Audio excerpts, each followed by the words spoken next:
Hello, prospective parents. My name is Michelle Neal, or otherwise known as Teacher Shelley.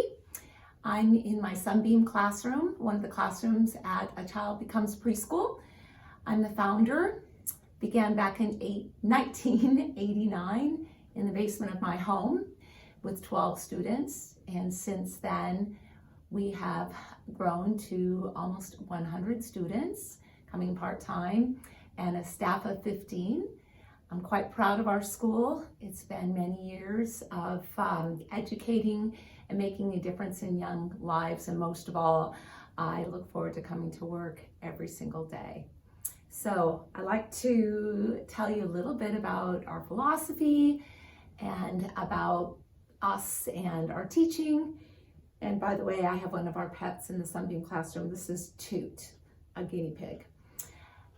And I just hope that you can get a feel virtually of what happens at our school. And I do apologize that you can't have a face-to-face in-building tour. So let's go on an adventure and find out a little bit about us. And then if you have more questions, you can always email me or contact our office manager. So let's get started, Toot. We do have 3 different levels. We have a caterpillar class for ages 2.5 to 3, a butterfly class for ages 3 to 4, and a sunbeam class for ages 4 to 5. The classes are broken up because we do believe in a developmentally appropriate curriculum whereby we follow development with young children and that they go through different stages, and we believe that they play best when they're with children of their similar age group, in playing with their peers, and oftentimes they're at similar developmental stages.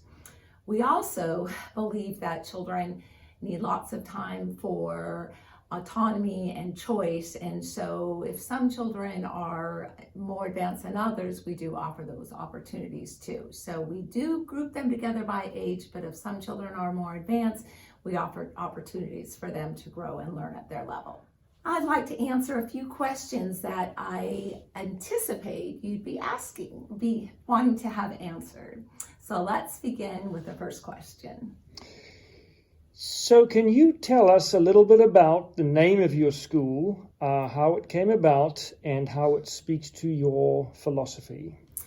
Well, my philosophy is a child-centered school and a play-based philosophy, whereby children come in with the knowledge of their world. You're their first attachment figure, and they come in here and have opportunities for learning and choosing their learning, and having teachers who are highly trained with the right materials and things to interest them and to advance their curiosity and just innate need to want to learn. And so hence A Child Becomes, we're making the assumption that your child is coming to our school with the ability to now become whatever they choose to be, because we believe in choice and autonomy, and to relatedness with their teachers, and then competency to have them learn and build and achieve skills at each new level that they are developing at.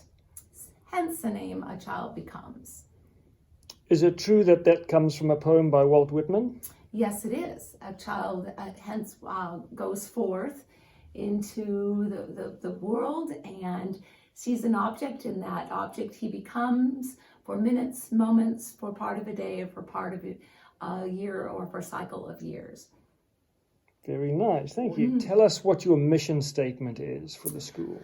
Well, our mission statement, I don't have it completely memorized, but it talks about the fact that we meet each child where they're at, and that we nurture their innate need for curiosity and for learning, and that we help them learn the skills to be ready for kindergarten, and the skills really to be ready for the world through self-regulation, social emotional skills, cognitive skills, and physical, both gross and fine motor. But in general, we look at children as just this amazing opportunity to have an impact on how they are going to grow and face the world whether it be through advancement in cognitive skills or social emotional, or hopefully all of the three main domains. But yes, our mission statement is something like that, but in one long sentence. Now, we have read that you are very involved with service projects both in and out the school. Can you speak a little bit to that, please? Well, underneath all of this, the philosophy of preparing your children for the bigger and greater world, I have a profound need for young children to leave our school with a strong sense of empathy and compassion for their neighbors. Can start with the family, with you, with their brothers and sisters if they have any, to the grocery store, to the mailman, to 2 or 3 miles down the road where we have a food bank. And part of helping children learn empathy skills and learn compassion, I believe that we need to go outside of our own school to the needs of others that are in our community. So we give to the West Seattle Food Bank. We also have a toy drive, and we bring toys to the fire station. Every child in our school is responsible for bringing one toy, and we deliver those toys unwrapped. And so the children are seeing an unwrapped toy go into a big bin that they know is going to a child who does not have it, or getting a toy during the holidays. Another thing that we do locally is we collect 100 salmon eggs, coho eggs, and we raise those salmon into fry, and then we deliver them to the Fauntleroy Creek so that they can make their way out to Puget Sound and the greater ocean, and then hopefully come back to the creek the following 3 years. We've expanded our service projects to South Africa. We've picked a rural village in the Eastern Cape, and we have purchased shipping containers and converted them into preschools. So we are now at our 3rd container. We put in one per year, and our children see videos of the children half a world away having preschool in their shipping container, and they do see children of different color, different culture, different kinds of ways of learning, but yet with very similar toys. We see similarities and differences, from block play and pattern blocks and drawing and coloring and tossing the ball back and forth amongst each other, to a completely different language and a different type of wear for clothing and a different type of interaction with the teachers. So the children compare similarities and differences. And that's our biggest, greatest service project that we have done. And we raise money through auctions and through parent volunteer donations. Just in closing, is there anything you'd like to add? Well, I think I'd like to emphasize our need for relatedness. And actually, we follow this self-determination theory, whereby all of us, young children, teenagers, and adults, have 3 main needs. And that's a need to have autonomy, and a need to have relatedness, to relate to people, and then a need to feel competent at something. And so our behavior management system here is really, we don't have many behavior problems. Occasionally there may be a toy taken from another child, but when we find that we meet the needs of the child where they're at, when we meet their innate need to have choice, to have autonomy, and to relate to them, to be able to form relationships, is so important for the teacher to understand that child, know his family, his or her family, know their culture, and know what makes them tick, what gets them inspired to learn, what allows them to have intrinsic motivation. And so relatedness is huge here at our school. And then lastly, the competency, to feeling success. Even if some children, it might not be as easy for others, we allow those opportunities to meet the children where they're at. And some of our higher learner children that tend to be out of the box with challenging me at carpet time, and where I just wonder where they have all this knowledge. We're always finding ways to challenge those children too. So whether your child struggles in cognitive skill area or with fine motor skills, we will meet your child where they're at and meet their needs. And once we meet all the needs for autonomy and competency and relatedness, we find that our behavior management, our discipline issues are very minimal.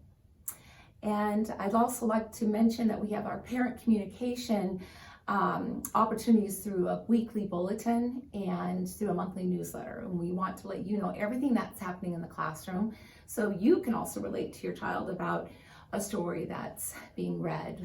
For example, in the Sunbeam class, Frog Girl was a story when we studied Salish Coast Native Americans, and we talk about the story in the bulletin so that you can ask your child questions and see if they remember the story or ways that for you to just increase the learning at your homes. And then the bulletin, the monthly newsletter, is a chance for me to offer the educational knowledge that I'm gaining and offer you tips on parenting through positive discipline and perhaps just pedagogy in the early childhood field. And then lastly, our assessments that we do are throughout the year. And we have 2 opportunities for you to meet with the teacher. The first one's required, the second one's optional. We have a report that we send home, but I do want to mention that assessment consists of really 10 components. And our first one is getting to know all about your child, and then understanding their culture, your family culture, how it affects who they are, and then through observation, both in individual and in group, and then through anecdotal notes. We watch your children operating and playing in the different centers and take anecdotal notes and write down objectively what they're doing. We take photographs of your child at several times during the year. And we have writing, samples of their writing, and then work samplings of their artwork that they've done at the imagination statement, where it's child-centered. And then lastly, we have a domain checklist that we use from the Teacher Strategy Goal, which is part of the creative curriculum, and that is a list of specific skills. So just to let you know, it's not just a checklist of skills that we check off and say this is where your child's at. We have many opportunities to see where a child's at, how they're growing. If there are any delays that we maybe see, we would be looking at the child throughout a year to really truly see, to make sure that we are having several opportunities for them to show us what they can and cannot do. I hope you choose our school. I'm very proud of what I personally have built, but couldn't do it without the amazing staff that we have. You'll find through the videos that each of them offers nurturing, enthusiasm, and the ability to relate to each and every student. They come to work happy every single day, and we are a big family here. And this is just a place where you're going to find lots of joy and lots of just, we are so happy to see you today comments, because we want your child to want to come back the next day. So thank you, parents. Have a great holiday. Bye.